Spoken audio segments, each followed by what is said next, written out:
فرق ہے نا. لوگ کہیں حضور کچھ اور کہیں نا اس کا مزہ اور ہے, اور لوگ کہیں حضرت میں چلتا ہوں آپ کہیں نہیں اور بیٹھو. نہیں, اب دنیا بہت فاسٹ ہو گئی ہے جناب.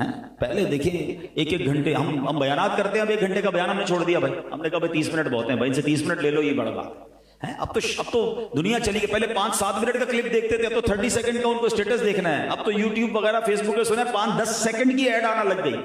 سائیکی سمجھ گئے نا لوگ کہ بھائی یہ 5-10 سیکنڈ ہی سنیں گے, 30 سیکنڈ سنے گی کون. ہم کہہ رہے ہیں نہیں میری پوری سنو. اور ایک ہی بات ریپیٹ کرنے کی بہت عادت ہوتی ہے لوگوں کو. آپ کو پتہ ہے اتنی زیادہ گفتگو کرنے والے کے لوگ فون نہیں اٹھاتے. ہاں آپ کے ساتھ بھی ہوگا, یار اس کا فون اٹھایا نا اس نے آدھے گھنٹے پہلے سے نہیں رکھنا ہے. اب بات بیچارے کو بڑی ضروری کرنی ہے, لیکن اس لیے آپ نہیں اٹھا رہے کہ اس بندے نے اپنا امیج یہ ڈالا ہے کہ یہ سلام دعا بھی آدھے گھنٹے کی کرتا ہے. نہ کریں ایسا. آپ شارٹ اینڈ سویٹ بات کرنا سیکھ جائیں. بڑا خوبصورت عربی کا مقولہ ہے, ما خیر الکلام, شاید حدیث پاک, خیر الکلامی ما قل ودل. سبحان اللہ. کیا دیکھیں نبی یہ پاک کی باتیں دیکھیں. اچھا یہ خود لفظ کی طرح مختصر ہے, یعنی یہ بہت پیاری بات بھی فرما دی اور 2 لفظوں میں فرما دی. یہ سمجھیے, سیکھیے بات. آج کے دور میں تو بڑی امپورٹنٹ ہے.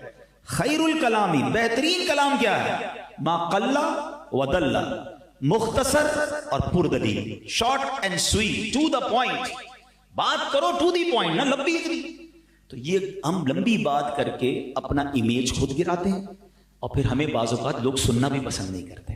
میں تو الحمدللہ یہ والا جو بیان آپ کے درمیان کر رہا ہوں نا, میں مبلغین کے درمیان بھی کرتا ہوں کہ بھائی بیان کیسے کرنا ہے, گفتگو کیسے کرنی ہے, نیکی کی دعوت کیسے دینی ہے. اپنی بات کو اتنی پردلیل اور شارٹ اینڈ سویٹ رکھو کہ اگلا کہے حضور 5 منٹ اور کچھ باتیں بتائیں, یہ آپ کی عزت ہے. اور اگلا کہے میں جا رہا ہوں حضرت آپ کے نہیں سنو, میرا بیان تھوڑی پورا ہوا, اتنا بڑا لے کر آیا. نہیں, یہ ہمیں ہر چیز میں دیکھنا ہوگا کہ ہم اپنی گفتگو دیکھیں. نبی پاک سبحان. اچھا پھر پیارے آقا علیہ السلام کا ایک اور خوبصورت انداز ہم نے اس حدیث میں سنا. آپ ٹھہر ٹھہر کر گفتگو فرماتے ہیں, آئے آرام آرام سے. حدیثوں میں آتا ہے سننے والا جو ہے نا, آپ علیہ السلام کے الفاظ گننا چاہتا نا تو الفاظ گن لیتا, کاؤنٹ کر سکتے تھے آپ الفاظ کو. کچھ لوگ اتنا تیز بولتے ہیں, شالیمار ایکسپریس بھی شاید سلو چلتی ہے, اس بندے کو دوبارہ کہنا حضرت تھوڑا سا رک گیا, دوبارہ کہیں کیا سمجھ نہیں آئے, اوپر سے نکل گئی. اتنی تیز بولنے کی کیوں ضرورت ہے؟ آج کل دیکھیں جتنی اچھے انداز سے آپ بات کریں گے اتنا لوگ آپ کو سنیں گے, آپ سمجھا سکیں گے, کاروبار میں بھی کام آئے گی. اور سنت کی نیت سے کریں, اللہ آپ کو مبلغ بنا دے, آپ کو داعی بنائے. اگر کسی کو دین کی بات بھی بتانی ہے تو ٹھہر ٹھہر کر واضح الفاظ کے ساتھ. سبحان اللہ. اچھا پھر نبی پاک علیہ السلام کے ایک اور بڑی خوبصورت ادا کہ سرکار دو عالم علیہ السلام جب کسی کی طرف توجہ فرماتے نا تو پورے متوجہ ہوتے, مبارک نظریں نیچی رہتی, نظر شریف آسمان کی بجائے زیادہ تر زمین کی طرف رہتی, اور اکثر نبی پاک آنکھ کے مبارک کناروں سے دیکھا کرتے تھے. نیچی نظروں کی شرم و حیا پر درود, اونچی بینی کی رفعت پہ لاکھوں سلام. ادھر دیکھ رہے ہیں ادھر دیکھ رہے ہیں, آوارہ نظری نہیں, باوقار. کیا انداز ہے سرکار دو عالم صلی اللہ تعالی علیہ وسلم کا. اچھا پھر نبی پاک علیہ السلام کی ایک اور یہ معجزہ بھی ہے پیارے آقا علیہ السلام کا. ابھی تو میرا مائک لگا ہوا ہے نا, تو جو پیچھے بھائی بیٹھے ہیں ان کو آواز جا رہی ہے, ٹھیک ہے. پیارے آقا علیہ السلام کی شان یہ تھی, اس زمانے میں تو مائک نہیں تھا, جتنے لوگ ہوتے تھے خطبہ سننے کے لیے ان سب کو یکساں آواز جاتی تھی. 1,24,000 صحابہ تھے عرفات کے میدان میں. نبی پاک نے جب خطبہ دیا تو صحابہ کہتے ہیں جو سب سے آخر میں صحابی بیٹھے تھے ان تک بھی پراپر آواز جا رہی تھی. یہ نبی پاک کی آواز کا معجزہ. اچھا ایک اور بڑی کمال کی بات علماء نے لکھی کہ پیارے آقا رب کا پیغام لے کر آئے تھے نا, تو رب کا پیغام پہنچانا تھا اور واضح و نصیحت کے ذریعے پہنچانا تھا. تو آپ ایک کمال دیکھیں کہ تمام صحابہ میں آپ کو نابینا صحابہ ملیں گے, سماعت سے محروم کوئی صحابی نہیں ملے گا, تاکہ نبی پاک کی ہر بات ان کے کانوں تک پہنچے. نابینا صحابہ ہیں مگر کوئی صحابی ایسا نہیں تھا کہ جو سن نہ سکتے ہوں, کیونکہ پیارے آقا رب کا پیغام لے کر آئے تھے تو یہ پیغام پراپر ٹرانسمٹ ہو جائے, یہ پیغام پراپر ان تک پہنچ جائے. اس لیے رب نے نبی پاک کے ان صحابہ پر بھی یہ مہربانی فرمائی کہ کوئی بھی صحابی ایسا نہیں تھا جو سماعت سے محروم تھا. اچھا اب نبی پاک علیہ السلام کی یہ تو ایک انداز گفتگو ہو گیا جو ہم سب نے سیکھنا ہے. اب جو میں بات کر رہا تھا کہ نبی پاک کے جو الفاظ ہوتے تھے نا وہ اتنے کمال کے تھے, گفتگو اتنی فصاحت و بلاغت والی تھی. یہ آپ کو یاد رکھنا ہوگا کہ نبی پاک علیہ السلام کس دور میں آئے.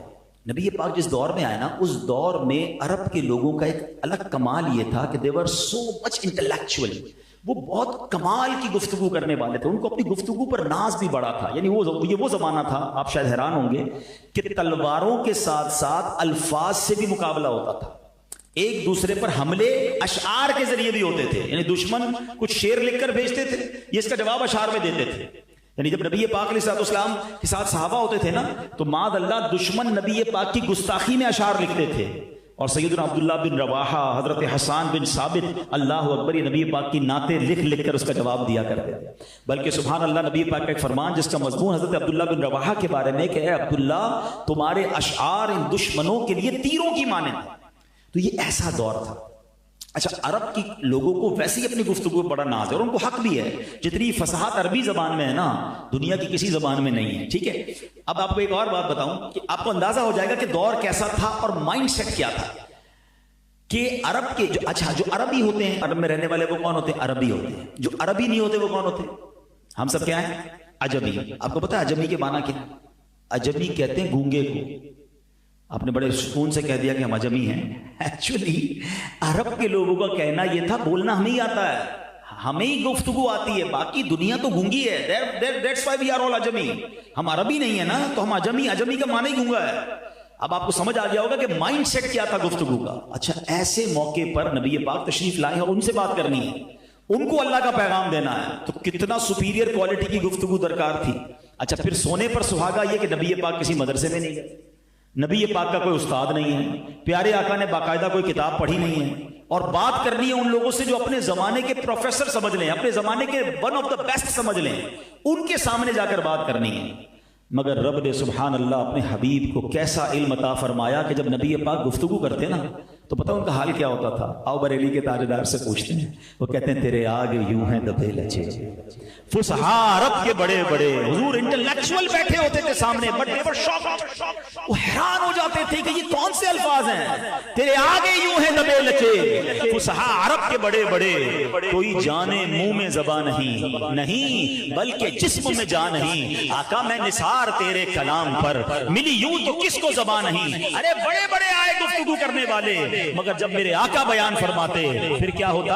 وہ سخن ہے جس میں سخن نہ ہو، وہ بیان ہے جس کا بیان نہیں. اللہ اکبر. نبی پاک قرآن کی آیت تلاوت کرتے، وہ مان جاتے کہ یہ کسی بشر کا کلام نہیں ہے، یہ رب کا کلام ہے. اور نبی پاک کی حدیثوں میں ایک حدیث تو میں نے مختصر سنائی نا، کہتے ہیں نا دریا کو کوزے میں بند کر دینا. ایک ایک لفظ آج بھی نبی پاک کے ایک جملے پر پوری کتابیں لکھی جا رہی ہیں. پیارے آقا کی ایک حدیث پر جناب بڑی شرح لکھی جا رہی ہے. تو آج میں نبی پاک کی ایک حدیث بھی بیان کروں گا. پہلے تو میں یہ چاہوں گا کہ ہم یہ نیت کر لیں کہ ہم بھی ٹھہر کر، مسکرا کر، تیز آواز میں نہیں، چلا کر نہیں، اور بری گفتگو نہ کریں، اچھی گفتگو کریں. گفتگو کرتے وقت always try to remember کہ جو میں کہہ رہا ہوں یہ ریکارڈ ہو رہا ہے، یہ لکھا جا رہا ہے. تم دروازہ بند کر کے کبھی ابو نظر آ جائیں تو سائڈ پہ ہو جاتے ہو، مگر فون پہ جو باتیں کر رہے ہو وہ اس لیے ابو کو نہیں سنانا چاہتے کہ وہ باتیں اچھی نہیں ہیں. جو دوستوں میں بیٹھ کر ہم گفتگو کرتے ہیں، ہم نہیں چاہتے کہ ہمارے والدین سنیں. تمہیں یہ تو فکر ہے کہ والدین نہ سنیں، مگر جو کرامن کاتبین فرشتے ہمارے ساتھ ہیں